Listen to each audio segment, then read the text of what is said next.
საკადრო პოლიტიკის კუთხით ხარვეზები ქართულ ოცნებას კიდევ აქვს. დიმიტრი ხუნდაძე ირაკლი კობახიძეს საკადრო პოლიტიკას უწუნებს და ამბობს, რომ ახალი თაობის მეოცნებეები ივანიშვილის გუნდის ძველ მხარდამჭერებს ავიწროვებენ. ხალხის ძალა ძველი მეოცნებეების სათანადო დაფასებას ითხოვს.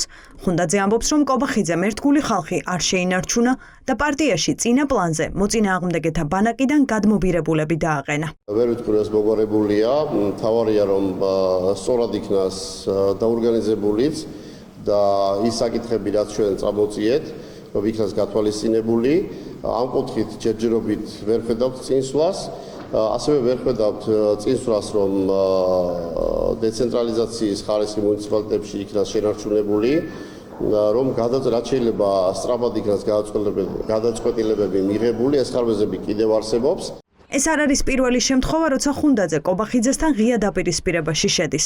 მან ოცნების ლიდერს პირველად სამთავრობო არხიდან შეუთვალა, რომ ცვლილებები უნდა დაეწყო. თუმცა მისი განცხადებების გულწრფელობის პოლიტიკურ წრეებში ნაკლებად სჯერათ. პრაქტიკა აჩვენებს, რომ პოლიტიკურ პროცესში ხმაურიანი გადაწყვეტილებები ჯერ ხალხის ძალის დეპუტატების მეშვეობით ჟღერდება, მერე კი მას ოცნებაც იტაცებს. რა ხდება ამჯერად?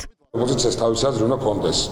გაგიკვირდება და უნდა კონდეს და მეორე საკითხია ხელისუფლება და კონკრეტული პოლიტიკა გააჩნია, როგორი დასაბუთებული საკადრო პოლიტიკა აქვს და როგორი წესრიგით ხდება ქვეყნის მართვა. როდესაც ხარ ხელისუფლებაში და ამ შემთხვევაში მთავრობის ხელმძღვანელი ხარ, გასაგებია რომ შეიძლება ყველა პოზიციაზე ეს წარმოუდგენელი არის, მაგრამ და ვიღაცას ასეთი განცდა ქონდეს, მაგრამ აქ არის სამართლიანობის პრინციპი საუბარი. ამიტომ მე ვერ გეტყვით ახლა ბატონ დიმიტრის განცხადების უკან რა დგას და რა გულისხმობს, ეს მას უნდა გითხოთ. ხუნდაძეს არ დაუსახელებია ერთი ადამიანიც კი, ვისი დაჩაგვრაც ასე აწუხებს. არსებობს მოსაზრება, რომ საქმე არც რომელიმე დაჩაგრულშია და არც ზოგად საკადრო პოლიტიკაში. ისინი, ვისაც ოცნებასთან უთანამშრომლია, ვარაუდობენ, რომ ამ გზავნილით კობახიძისადმი უკმაყოფილების ზრდაა დაგეგმილი. ამ გზავნილით ოცნების ლიდერი უნდა მიხვდეს, რომ მისი წასვლის დრო დგება. ხუნდაძის და მსგავსი ტიპების განცხადებები ნიშნავს იმას, რომ ამზადებენ კობახიძეს იმ სავარაუდო გადაწყვეტილებისთვის, რომელსაც მიიღებს ბიძინა ივანიშვილი და მე ვფიქრობ, რომ ეს იქნება ის საკადრო ცვლილება, რომელიც ასეთ დროს მზადდება ხოლმე უშუალოდ ბიძინა ივანიშვილის მიერ. გულისხმობ გადადგომას, გადაყენებას კობახიძის მინისტრთა კაბინეტის. ამას ნიშნავს მსგავსი ტიპის ეგრეთ წოდებული უსიამოვნებები და ეგრეთ წოდებული კრიტიკები, რომლითაც გამოირჩევიან ხოლმე ის ადამიანები, რომლებიც პირდაპირ არიან დაკავშირებული ბიძინა ივანიშვილთან. ბიძინა ივანიშვილს რა თქმა უნდა შეუძლია, რომ მოხსნას ერთი ადამიანი დანიშნოს მეორე, ამ თქვათ მინისტრთა კაბინეტი ან ასე შემდეგ, მაგრამ ეს არის ერთი გზა. შესაძლოა ახლა უნდა რომ სხვა თავის ხელქვეითებს შეაქმნევინოს საინფორმაციო ფონი იმისთვის, რომ კობახიძის და მისი გუნდის წასვლის დრო მოვიდა. არის თუ არა მოსალოდნელი ირაკლი კობახიძის გადაყენება? კითხვა მხოლოდ ხუნდაძის ამ განცხადებას არ გაუჩენია. ეს ზოგიერთი შეფასებით ივანიშვილმა ქმედებითაც გამოხატა.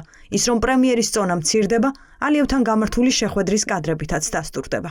ის რომ უკვე რეპუტაციულად ეს არ ანახულებს ივანიშვილს, როგორ გამოჩნდება კობახიძე, ესეც მეტყველებს იმაზე, რომ კობახიძის ყოფნის ლიმიტიც იწურება. ხუნდაძე შიგნით რომ საუბრობდეს მხოლოდ, ვიტყოდი რომ არც არავინ არ ალაპარაკებს მას, თვითონ საუბრობს ამაზე, იმიტომ რომ ეს პირველად არ მესმის, მაგრამ როდესაც საჯაროდ ხდება კრიტიკა, ეს უკვე ნიშნავს იმას, რომ მას ალაპარაკებენ, ანუ მას აძლევენ ამის საშუალებას, რომ გარეთაც ისაუბროს და ეს გარკვეული ცვლილებების წინაპირობა შეიძლება გახდეს. მე არ ვიცი, ვინ იგულისხმება, თუ კონკრეტულ გარებს დაასახელებს, რა თქმა უნდა, მზად ვარ მასთან საუბრისთვის, განვიხილავთ თითოეულ შემთხვევას. აქამდე არ გქონიათ მასთან დიალოგი? არა, ამ თემაზე არ მისაუბრე. ეს იყო ერთადერთი პასუხი, რომელიც ხუნდაძეს რამდენიმე კვირის წინ კობახიძემ გასცა. თუმცა თემა უფრო მეტად არც თავად გაუშლია. კობახიძე დიდი ხანია ჟურნალისტებთან კითხვებზე საპასუხოდ არ გამოჩენილა. დღეს მან მთავრობის ხდომა ჩაატარა და მხოლოდ ეკონომიკურ მიმართულებაზე მინისტრებთან ერთად ილაპარაკა.